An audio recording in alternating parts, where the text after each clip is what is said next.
Baik Bapak Ibu dosen, Assalamualaikum warahmatullahi wabarakatuh. Jumpa kembali dengan saya Bapak Ibu dosen. Nah, jangan sampai Bapak Ibu dosen dalam pengajuan jabatan akademik dosen atau BKD Bapak Ibu dosen itu ditolak di tahun 2026 karena 5 kesalahan teknis ini ya.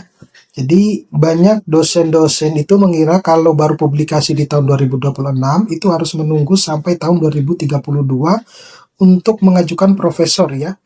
Karena aturan 6 tahun. Nah, ini sebenarnya salah besar karena kalau berdasarkan Kepmen nomor 39 tahun 2026 ada ketentuan khusus yang sering disalahpahami terkait dengan masa berlakunya karya ilmiah. Nah, Bapak Ibu dosen kalau mau cari tahu informasinya lebih jelas saya akan jelaskan di sini ya. Di mana mulai dari status jurnal Scopus yang tiba-tiba discontinue hingga salah menghitung proporsi angka kredit pendidikan formal. Nah, video ini akan menjawab keraguan Bapak Ibu dosen berdasarkan pertanyaan-pertanyaan yang banyak diajukan oleh teman-teman dosen. Nah, tapi sebelum saya membahas ini lebih dalam, saya mau menginformasikan kepada Bapak Ibu dosen bahwa bagi Bapak Ibu dosen yang ingin mendownload e-book yang bisa digunakan untuk menulis di jurnal Scopus, di jurnal Sinta 1 hingga Sinta 6, menulis buku ataupun e-book untuk kegiatan tridharma yang lain, Bapak Ibu dosen bisa mendownloadnya melalui link yang sudah saya sediakan di dalam deskripsi dari video saya ini. Jadi ini adalah panduan teknis ya, sebenarnya untuk semua jabatan akademik dosen, tapi saya anggap adalah yang paling krusial itu adalah ke rektor kepala dan guru besar. Kalau ke asisten ahli, lektor itu menurut saya dan sebagian banyak dosen itu tidak terlalu begitu berat ya persyaratannya. Nah, ini adalah panduan navigasi jabatan akademik dosen dan BKD di tahun 2026. Nah, ini 5 parameter kritis dalam Kepmen 39 Bapak Ibu dosen. Jadi yang pertama itu ada status Scopus ya saat penilaian yang dimana itu dijadikan sebagai syarat khusus untuk kenaikan jabatan akademik dosen ya, entah itu ke lektor kepala ataupun ke guru besar. Kemudian jendela waktu publikasi yang maksimal 6 tahun yang bisa diakui, seperti itu. Kemudian ada juga Bapak Ibu dosen itu harus mengunci nilai angka kredit pada kuartil jurnalnya. Jadi disesuaikan bahwa artikel saya itu masuk pada kuartil jurnal apa Q1, Q2, Q3 atau dan seterusnya. Semacam itu. Kemudian kita bisa menggunakan formula ya atau rumus dasar untuk angka kredit penyetaraan.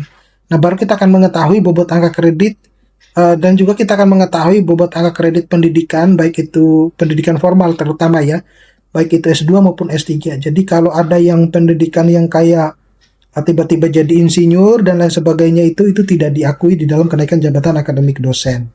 Gitu ya.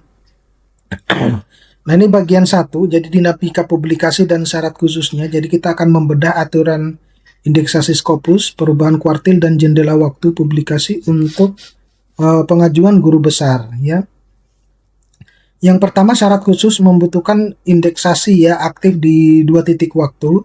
Jadi saat publikasi jurnal tersebut itu masih tergolong atau masih terindeks jurnal Scopus ya, entah Q1, Q2, Q3 dan lain sebagainya. Nah, tetapi ketika dalam perjalanan prosesnya itu dan Bapak Ibu dosen mau mengajukan kenaikan jabatan akademik dosen dan dicek itu ternyata bisa mengakibatkan turun atau discontinue ya. Bisa mengakibatkan turun dan discontinue. Nah, hal ini saat penilaian itu bisa jadi tidak bisa memenuhi syarat khusus gitu ya. Padahal di sisi yang lain itu bukan bukan kesalahan dari kita sendiri sebagai penulis, tapi pengelola. Tapi Bapak Ibu dosen, ketika misalnya dalam proses penilaian dia sudah menjadi discounting atau bahkan turun untuk dalam pemenuhan jumlah angka kredit, contohnya misalnya kalau yang tadinya Q1 kemudian turun menjadi Q2 misalnya, nah di dalam penilaian itu yang dipakai adalah tetap yang Q1 ya.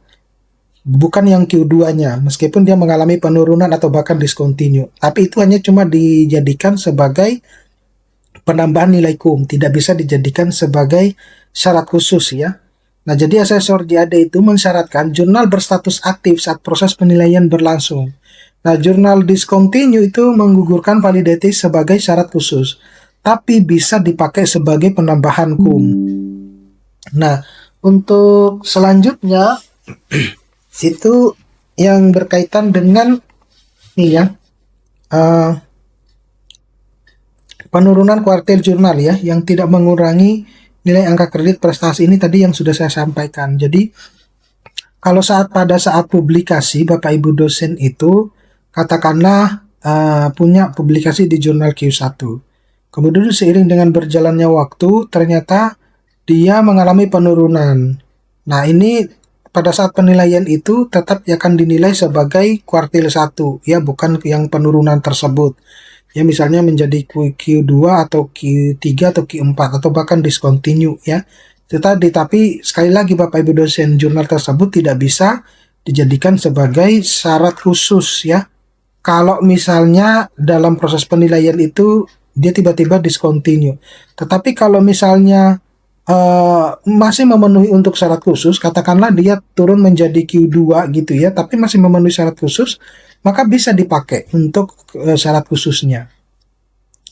Nah, ini matriks diagnostik syarat khusus versus angka kredit prestasi. Jadi yang dijadikan sebagai dimensi penilaian itu pertama waktu acuannya, kemudian status jurnal tetapnya, sama discontinue saat penilaian gitu. Nah, kalau untuk acuannya syarat khususnya itu saat publikasi dan penilaian. Nah, untuk angka kredit prestasi itu hanya cuma bisa dipakai saat publikasi ya. Kemudian untuk status jurnal ya yang tetap pada saat khusus itu dia memenuhi ya angka kredit prestasinya ya tergantung dari kuartil jurnal. Yang saya contohkan ini adalah yang Q1 yang nilai angka kreditnya 40. Nah, kemudian kalau jurnal discontinue saat penilaian syarat khususnya akan ditolak. Tetapi tetap bisa dipakai untuk sebagai angka kredit prestasi.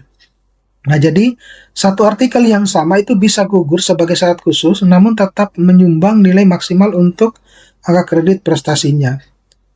Nah, untuk jendela 6 tahun yang berlaku itu hanya untuk satu syarat khusus Bapak Ibu dosen ya. Jadi, tapi Bapak Ibu dosen sebenarnya bisa mempersiapkan beberapa gitu. Untuk menjaga-jaga kalau misalnya asesor PAK itu tidak menyetujui apa yang Bapak Ibu dosen sudah tampilkan gitu ya. Nah, ini yang banyak ditanyakan oleh dosen-dosen terkait dengan jendela 6 tahun tersebut gitu. Jadi, minimal satu publikasi wajib berada di dalam era ini gitu untuk terutama untuk pengajuan jabatan akademik dosen ke guru besar ya. Nah, aturan ini itu khusus pengajuan jabatan akademik guru besar yang ada di Kepmen 39 halaman 45, kemudian hanya berlaku untuk salah satu dari dua syarat khusus. Nah, publikasi itu harus diperoleh saat menduduki jabatan terakhir, yaitu SK Lektor Kepala, bukan sebelumnya. Nah, tetapi Bapak Ibu dosen, ada juga fasilitas untuk loncat jabatan gitu ya. Jadi dia juga sebenarnya SK terakhir katakanlah lektor ya mau ke guru besar gitu. Cuman kalau untuk yang guru dosen-dosen ASN itu harus ke lektor kepala dulu gitu. Makanya itu yang sangat disayangkan oleh teman-teman dosen bahwa kenapa harus ke lektor kepala kalau ada fasilitas untuk loncat jabatan dari lektor ke guru besar seperti itu. Ya, jawabannya sebenarnya karena untuk dosen ASN itu dibatasi. Angka kreditnya itu per tahun itu berapa disesuaikan dengan jabatan akademik dosennya.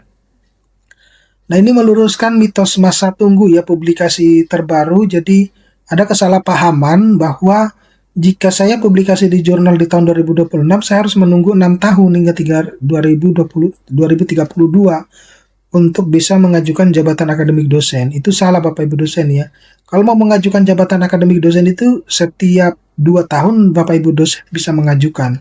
Cuma itu tadi kalau di portal di Sistar itu akan dibuka kalau pada saat waktunya kita mengajukan jabatan akademik dosen. Jadi kalau selama tidak mengajukan jabatan akademik dosen, maka portalnya itu tidak akan dibuka.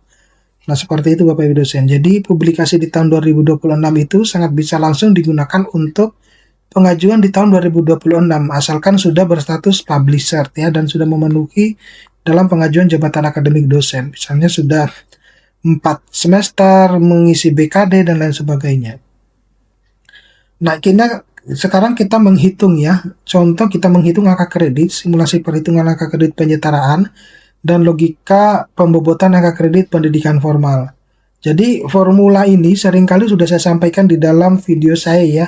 Transisi menuju penyetaraan. Jadi jabatan akademik terakhir di ditambahkan dengan dupak periode sisanya itu akan kemudian dikurangi angka kredit dasar itu akan mendapatkan angka kredit penyetaraan. Nah, jika angka kredit jawaban terakhir sama dengan angka kredit dasar, maka yang dihitung hanya sisa angka kredit dupaknya ya. Angka penyetaraan ini akan diakumulasikan ke dalam angka kredit kumulatif. Nah, ini contohnya ya. Contohnya kalau SK terakhir katakanlah lektor 300 dengan TMT tahun Agustus 2022. Kemudian periode sisa dupaknya Agustus itu berapa gitu ya, Agustus sehingga Desember 2022. Jadi SK lektor itu 300 dikurangi asumsi ya nilai dupak Agustus Desember itu 30, maka kemudian dikurangi dengan angka kredit dasar, maka yang diperoleh itu 130 angka kredit ya. Ini merupakan hasil penyetaraan dan siap untuk diakumulasikan. Nah, logika selisih angka kredit pendidikan formal itu adalah kalau ijazah S2 itu nilainya 150, ijazah S3 itu nilainya 200. Nah, selisihnya 50 ya. Itu. Jadi Bapak Ibu dosen yang ijazahnya S3 itu dianggap 200 ya. Nah, asalkan belum pernah dimasukkan ya diajukan di dalam jabatan akademik dosen gitu. Nah, jadi tidak ada batasan proporsi untuk pendidikan formal Bapak Ibu dosen ya, untuk angka kredit prestasi maupun angka kredit penelitian maupun angka kredit pendidikan formal ya, tanpa batasan. Jadi tidak ada aturan pemotongan persentase misalnya minimal 25% dari kebutuhan angka kredit selisih pendidikan ya, yaitu 50 angka kredit yang diakui secara utuh seperti itu. Oke, saya kira cukup sekian Bapak Ibu dosen. Mudah-mudahan ini bisa bermanfaat. Nanti kita akan ketemu pada video-video selanjutnya. Saya Iri, Assalamualaikum warahmatullahi wabarakatuh.